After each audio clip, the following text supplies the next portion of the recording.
Shigeru Miyamoto clearly had no idea what he had started. A video game with a quest, clearly defined levels and a distinct hero was never expected to sell so well. But Donkey Kong went on to become one of the most iconic games in video game history and spawned a generation of platformer clones. Most, of course, were shoddy versions of Donkey Kong. However, if one game took the formula and elevated to new heights, it was the humble ZX Spectrum and BBC Micro classic Chucky Egg. Now, Chucky Egg is a platform game released by A&F Software in 1983, initially for the ZX Spectrum, BBC Micro and the Dragon 32 and the 64. It was also ported to the Commodore 64, the Acorn Electron, the MSX, the Tatung Einstein, Amstrad CPC and Atari 8-bit computers. It was then later updated for the Amiga, the Atari ST and also the IBM PC compatibles. So I thought I would do a video to look at all those wonderful games of Chucky Egg, plus I have some more games in there too. Yes, there is more. Now, with regards to the game, it was written by a fella called Nigel Alderton. He was then 16 or 17 years old. Wow. And after a month or two of development, Nigel took a pre-release version of his Spectrum code to the 2-year-old software company A&F, which was co-founded by Doug Anderson and Mike Fitzgerald. Hence the name A&F. Now, Nigel's pre-release version was called Eggy Kong.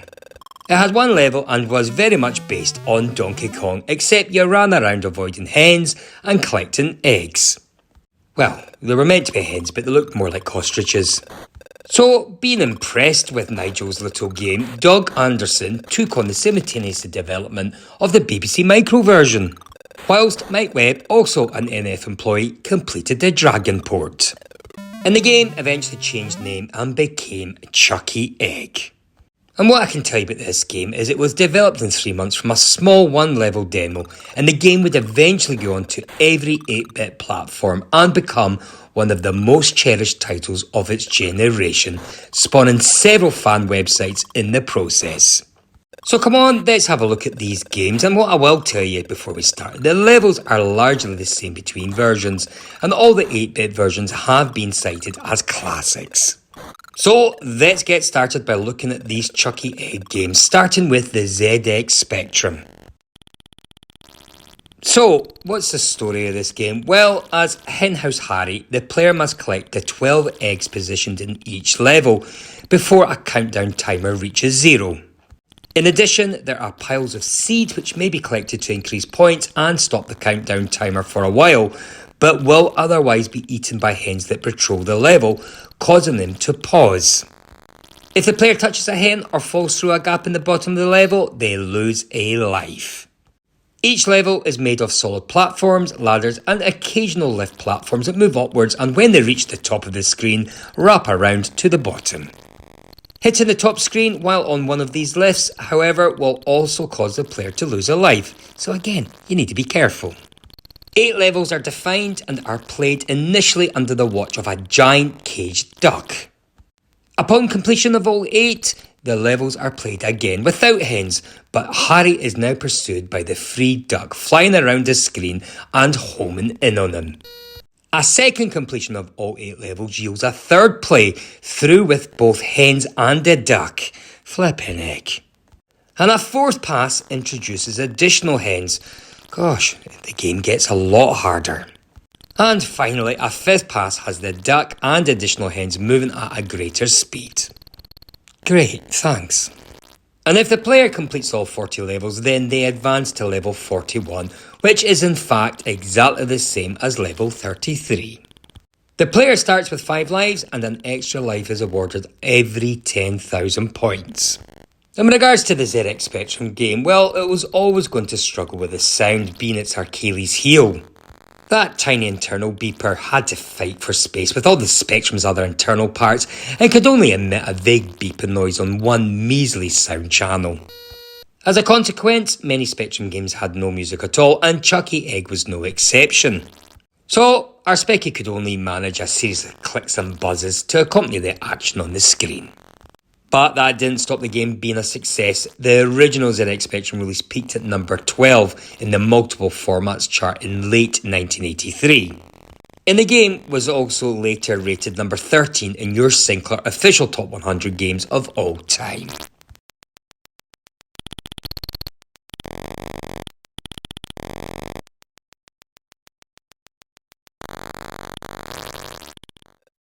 Okay, next up is the BBC Micro version. Now, the graphics on the Beeb were always deemed better than the Spectrum due to the bright colour palette and lack of attribute clash on the BBC machine. That said, the characters in the game were intentionally small, lending themselves to the Spectrum's less colourful but higher resolution screen, with the Beeb version using the chunkier low resolution screen mode. And the animation on the Spectrum was incredibly smooth, with each jump forming a perfect arc, and the animation of the birds were just spot on. And I suppose this can be said of the BBC version also, which always managed to produce great scrolling graphics. Now, the BBC had a great 4-channel sound chip and internal speaker, which allowed for great sound effects and some proper synthesised tunes. However, strangely, given the greatly enhanced sound capabilities of the BBC, it was exactly the same as the Spectrum, almost as if the former had been programmed to mirror the latter. Now, playing the BBC Micro version straight after the Spectrum, and it definitely feels different, but difficult to immediately put your finger on why. But after a while, you realise that the BBC version actually has more realistic physics. Henhouse Harry's jumps are subject to gravity, as he decelerates when jumping up and accelerates when dropping down. Okay, sure, this may be more realistic, but it actually makes timing jumps more easier on the Spectrum, with Harry maintaining a regular speed, regardless of how high he jumps or how far he falls. So, I suppose for this reason alone, I find the Spectrum version of Chucky Egg easier to play, as you get into the zone and zip through the many screens capturing eggs and avoiding the giant chickens. But it's still a good game, and the BBC version reached the top of the BBC charts for 1 week.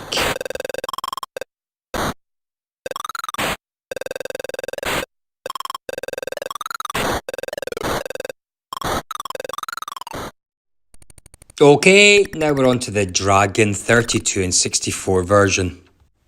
Right, so as you can see, it's set on a green screen background, which isn't ideal, as yellow text and graphics, they don't go well, do they? And I suppose, for someone used to the BBC and ZX Spectrum version, the smaller graphics and the different screen resolutions seem somewhat inferior. The blue bird sprites also seem rushed. One frame, the bird has a white eye, next frame, the eye is green. And I don't think that's meant to be intentional. As noted earlier, the yellow graphics mean the duck's birdcage and the duck within it is also quite difficult to see. However, the game itself is actually a pretty smooth conversion. When the game gets going, there's very little difference in actual gameplay at all. You use 5 keys, running, jumping and climbing up and down ladders. Your main sprite is multicoloured and responds quickly to any request to run away. All the elevator shafts are positioned exactly as per the BBC version, meaning you can learn the moves required to complete each screen and then put those into practice on any other version of the game you like. This conversion was done by one Mike Webb, and my verdict is that this really is a sterling job, so well done, Mike. Particularly allowing the control keys to be redefinable and adding the pause and abort keys to only operate when used in conjunction with shift is a very good idea. So if you fancy a Chucky Egg that's slightly tougher than the norm and you can get over that green screen feel, then you'll probably want to give this one a bash.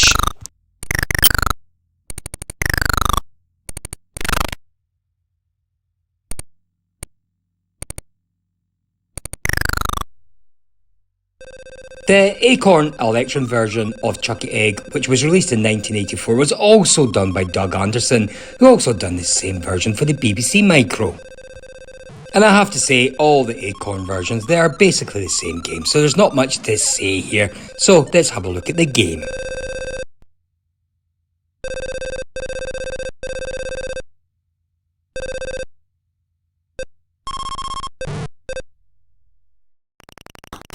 Right, here we are, we're on to the Commodore 64 version, which was done by Sean Townsend and Martin Webb in 1984.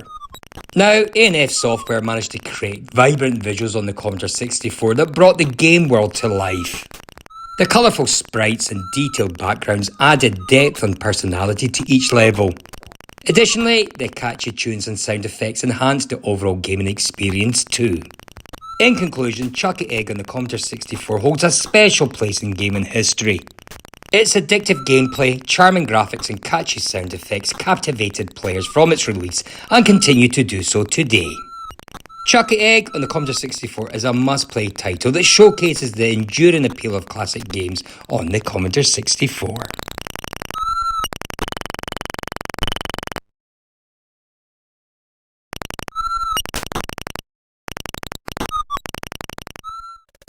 Next up is MSX version, which was completed by the A&F research and development team in 1984.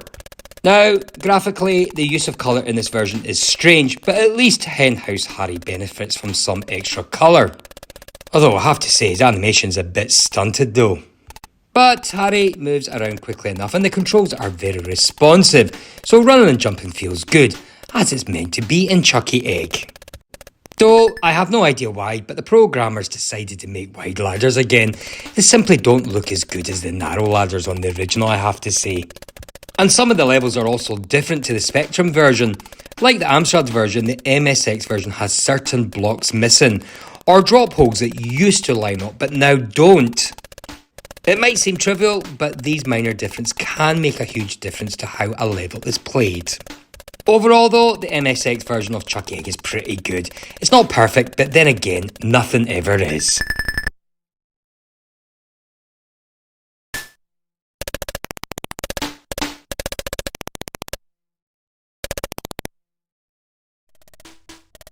Right, now we're on to the Tatung Einstein version, which was released in 1984. And this version, well, it's basically an MSX clone of sorts. Now, an interesting tip is if you press all the keys you're using to play at the same time, then you skip up to the next level, which is pretty good. And this was one of the first games made for the Einstein system, so there you go.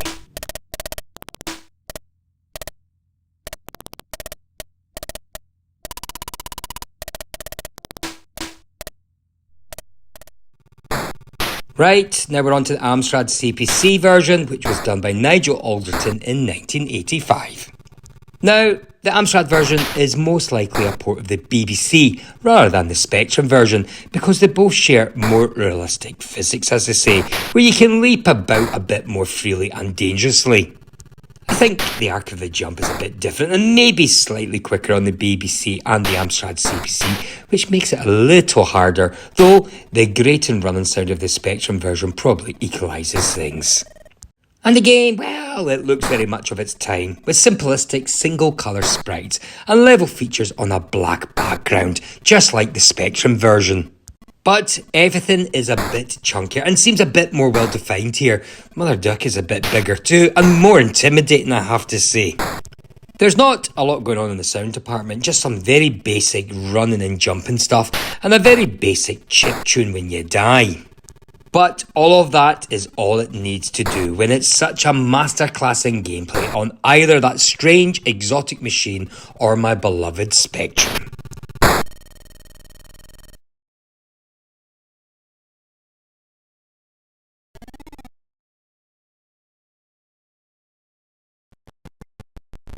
Righty-ho, here we are, the Atari 800, which was done by Sean Townsend in 1985. The most obvious differences are in the level layouts and in the game speed, more particularly the speed differences between Henhouse Harry and his adversaries. And out of the 8-bits, well, only the Atari version has had any really drastic change made to its graphics. There are 3D-ish platforms, a very different looking Harry, multicoloured piles of corn, very different styled ladders, and even an info panel with fully painted background with a few shades of red. The 3D look for the platforms doesn't really suit the game much, at least without proper shading, because it makes the game look a bit messy. I'm not really too sure why Henhouse Harry has been made as large as he is in the Atari 800 version of Chucky Egg, but he does look a little bit ridiculous. Harry's movements and jump is slow, the chasing birds are slow and flickery, and Harry doesn't seem to be able to do those neat and sometimes necessary belly bounces on the platforms either. I suppose the only saving grace is that the controls are not sticky, but the game is way too easy to have any real lasting appeal. I mean, for me, this is barely Chucky Egg, and it is a bit of an embarrassment for the Atari 8-bit machines. It should have been a lot better, that's what I'm saying.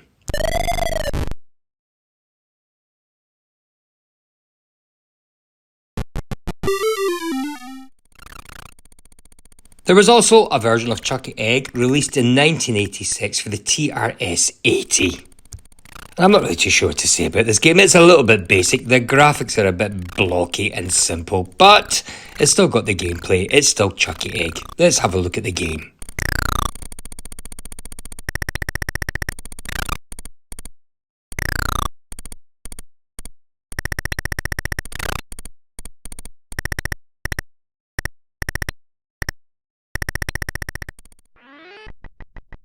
Okay, here we are, 1988, the Commodore Amiga. Now surely the 16-bitters can indulge themselves and grin. Well, not so sure. Okay, sure, the Amiga version has been lovely adapted from the 8-bit days with lots of impressive backdrops added and okay music, which sounds brilliant to start with, but I have to say, it will soon have you turning down the volume. The 16-bit versions feature more of this unexpected 3D nonsense, but at least the Amiga and the Amiga ST version have the shading part done properly this time. But I have to say, there are issues with this version. For starters, the main character, Henhouse Harry, he moves way too quickly, more quickly than the original ZX Spectrum version, and sometimes too quickly to control properly. There's also not enough ostriches on the levels. The original has more, and it's much more challenging. This is way too easy because the birds don't provide much challenge, and their AI is predictable as well. And the ladders are, again, they're too wide. Why do they do that? Why do some programmers insist on changing these things? If it ain't broke, please don't try fix it. You can also apply the same theory to the graphics, which are, in my opinion, garish on the Amiga, although not quite as bad as the DOS version, which we're going to look at soon. For me, instead of making overly busy and unnecessarily detailed backgrounds, they should have just added more levels. Or, at the very least, more subtle use of graphics and colours. And flippin' heck, they've even replaced Harry with a walking Eggman, which made little sense and ruined any chance of building him into a recognisable and marketable character. Amiga Chucky Egg plays okay, but it should have been a lot better. It's certainly not what I would call a successful conversion. And another of the biggest annoyances is that you can't save the high scores from Henhouse Harry's dubious exploits to the disk.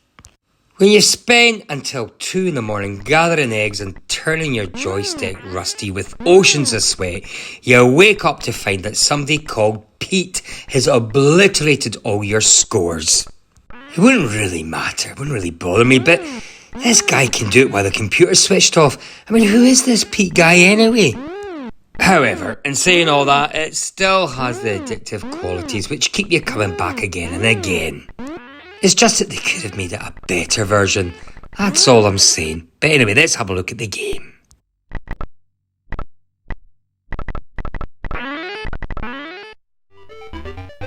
Here's the Atari ST version, which was released in 1988 by Pick and Choose. The graphics are rather blockish, but the background scenery is pleasant. The sound isn't too brilliant, but a catchy little tune is played throughout the game. And if that starts to get on your nerves, well, you can switch it off.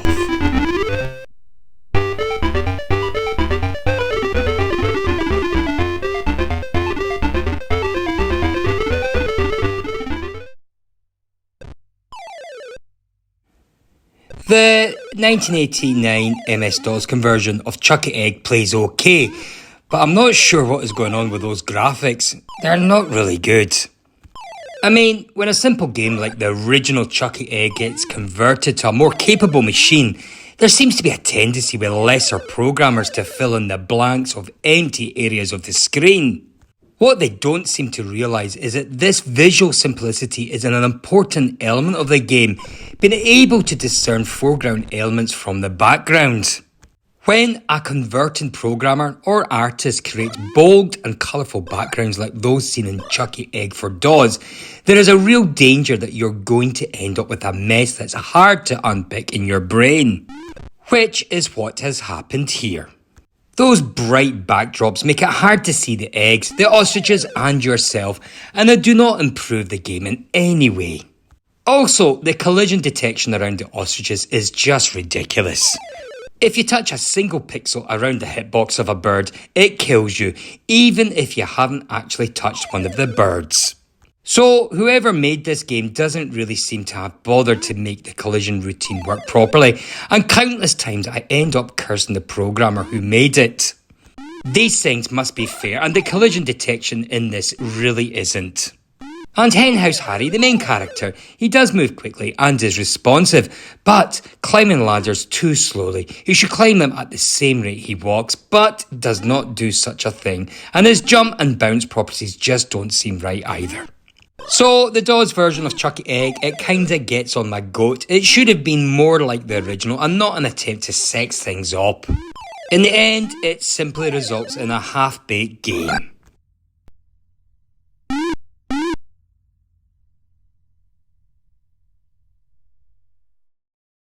Right, the 2001 Chucky Egg, the next batch.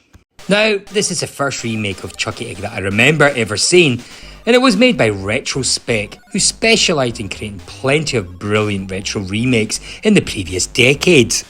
Although it has to be pointed out, Chucky Egg, the next batch, is not so much a straight remake. It's more of a homage, an unofficial sequel of sorts, perhaps, but the creator John Blythe says that it's really only inspired by Chucky Egg, instead of being anything more closely related. The thing is, the game doesn't play all that much like the original Chucky Egg.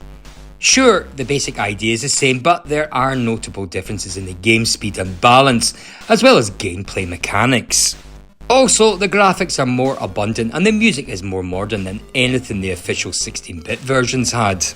In addition to 8 levels from the original game, the next batch adds 7 more devious new levels, as well as extra levels you will get only after beating all 15. Fans of the original Chucky Egg will find much to like in this polished, highly playable, fan-made tribute. Chucky Egg, the next batch, is by far one of the better Chucky Egg remakes for the PC. I highly recommend this game. Give it a go. Let's have a look.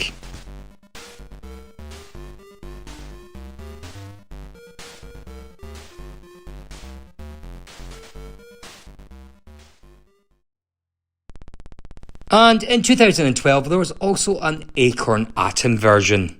And the Acorn Atom release of Chucky Egg was in both colour and monochrome versions, which are contained on the same disc.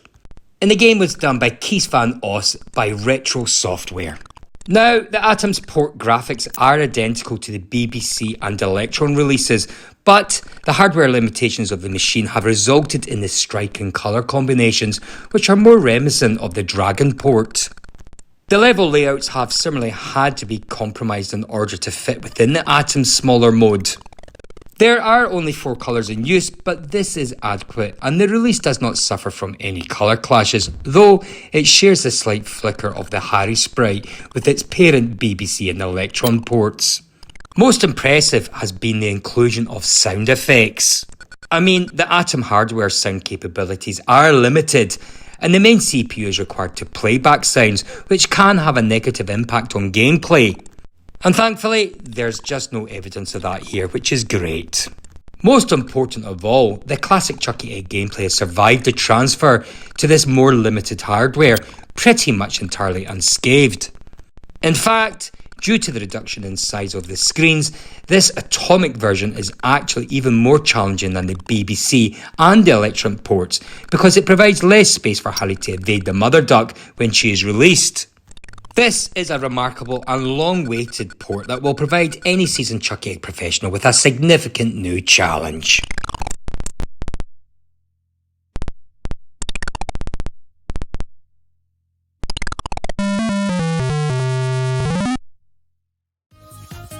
In 2017, a remake titled Chucky Egg 2017 was released for mobile devices. Harry is here and it's an all-new adventure. Join the intrepid explorer as he searches for and collects hundreds of golden eggs. Guide Harry from platform to platform, level to level, grabbing every last egg you possibly can. There are over 35 levels to complete, including new bonus stage levels that are exclusive to this edition of the game. Each level is a tricky mix of platform action with ladders, elevators, enemies and more. And watch out, because just as you think you have everything mastered, Bertha, Harry's arch enemy, will join in, and she's not friendly to Harry's egg collecting antics. In fact, she is not going to stop chasing him until she puts an end to Harry once and for all. And once you've got a few levels under your belt, try one of the other game modes. There's a hard mode that offers a real challenge for even the hardiest of platform warriors. Or there's survival run. Let's see how far you can get on just one life and try get that A grade score. It's quite a bit harder than it sounds, I have to tell you. And if that's not enough, Time Trial Mode turns Chucky Egg 2017 into a full-on speedrun competition. See if you can beat the best times and unlock some achievements if you can. Chucky Egg 2017 is a thoroughly modern take on the retro-style platformer game with vibrant art, modern controls and movement, and music that will likely have you humming along while you play.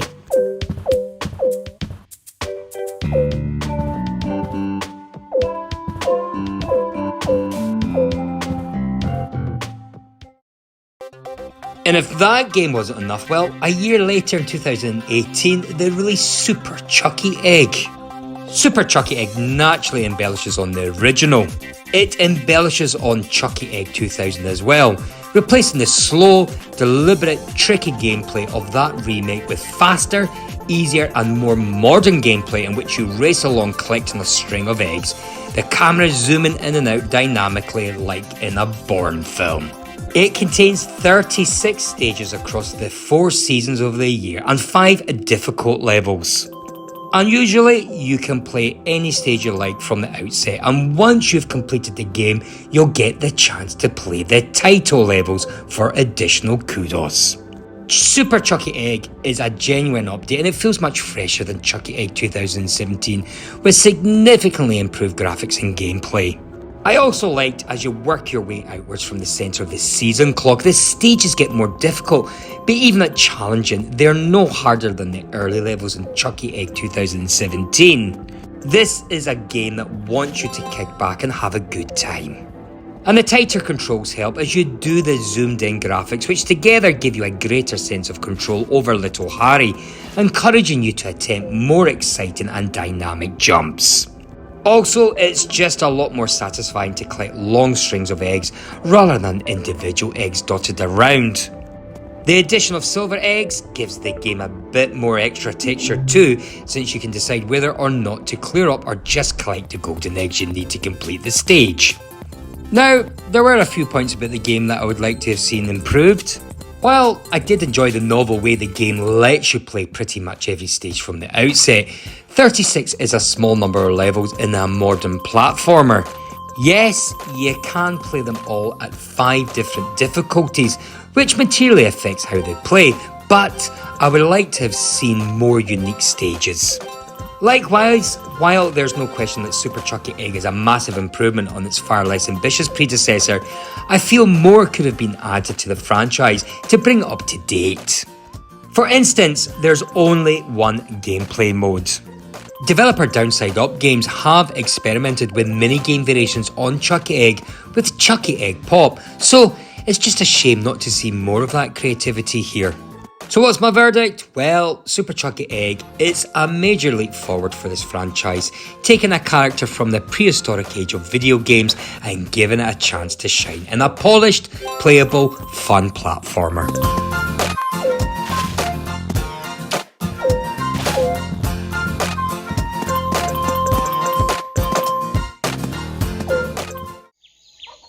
In 2018, there was a Windows remake of Chucky Egg. This modern remake of the classic Chucky Egg retained the original's charm while updating the graphics and adding new levels, breathing a new life into the franchise. Let's have a look at the game.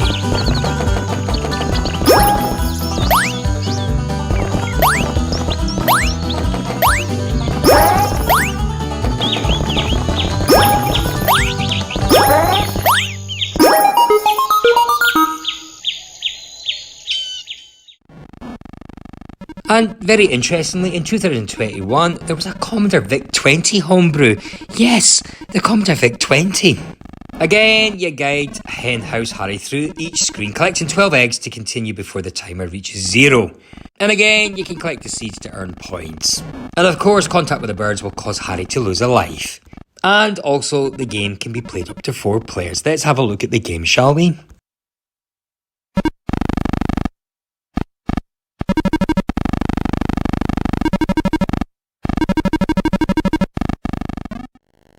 So, there you go, so many Chucky Egg games, and I could have gone longer with all the various clones and homebrew versions, but I think this video captures the key games. And with regards to my thoughts of all these games, well, for the 8-bit games, I have to say the ZX Spectrum and the Commodore 64 are my top 2 on the 8-bit games, that is. And I have to say I was quite impressed with the MSX version, and once you get used to its problems with heavy repetition, it's actually one of the most enjoyable versions out there. But at the same time, it does have its problems, and for that reason, I have to say the ZX Spectrum and the Commodore 64 have got the edge over it. And also, why the Commodore 64 version doesn't have the charm of the original, it has more gameplay options and a slightly less ear-grinding set of sound effects. And with regards to the 8-bit Atari and the Dragon versions, well, they're just too slow and uncomfortable for my taste, not to mention not particularly pleasing to look at. And the Amiga and ST versions, well, they're just too fast for their own good. And as you know, the DOS version just doesn't work really well in any important area. Then there's the more modern versions of Chucky Egg 2017 and the even better Super Chucky Egg, which are pretty good modern updates, I have to tell you. And the story of Chucky Egg, well, it doesn't end there. If you look very hard, you'll find a sequel, Chucky Egg 2, that appeared in 1985 on the usual 8-bit suspects, as well as the Atari ST and the Amiga. And by this time, Nigel Alderton, well, he was working for Ocean. Good for him. But before he left, he was working on a Mr. Do-style sequel, Chucky Egg 2, that had been hinted but never really materialised. So A&F attempted to cash in on the success of the original undeterred with Chucky Egg 2. This time, Henhouse Harry is collecting stuff in a 120 screen factory, just a bit like Jet Set Willy, but nowhere near the game's league, and nowhere near as playable or addictive as its predecessor. Unfortunately, the cult following Chucky Egg received couldn't keep A&F Software afloat, and sadly, in 1985 the company went bust. When other development studios were being gobbled up by the publishers, A&F struggled on meeting the demands of advertising rates and distribution prices, but to no avail. Chucky Egg remains its most enduring title and a supreme example of speed, simple design and a gentle learning curve combining to produce a piece of video gaming magic which can never be traced among any number of subroutines and integer arrays. A true Easter classic, Chucky Egg. So there you go folks, that was my video covering the Chucky Egg games. Now, question, please tell me, have you played any of these games? Let me know if you have, and what are your thoughts about these games, and do you have a favourite? Very interested, please let me know. Thank you so much for watching my video, it's really appreciated, thank you. Now remember, press that like button, leave a comment, and better still, please subscribe to my channel if you haven't already. And if you have, well, thank you for subscribing. This certainly helps my channel grow. Until the next time, take care, thank you, and I'll see you all soon. Bye bye.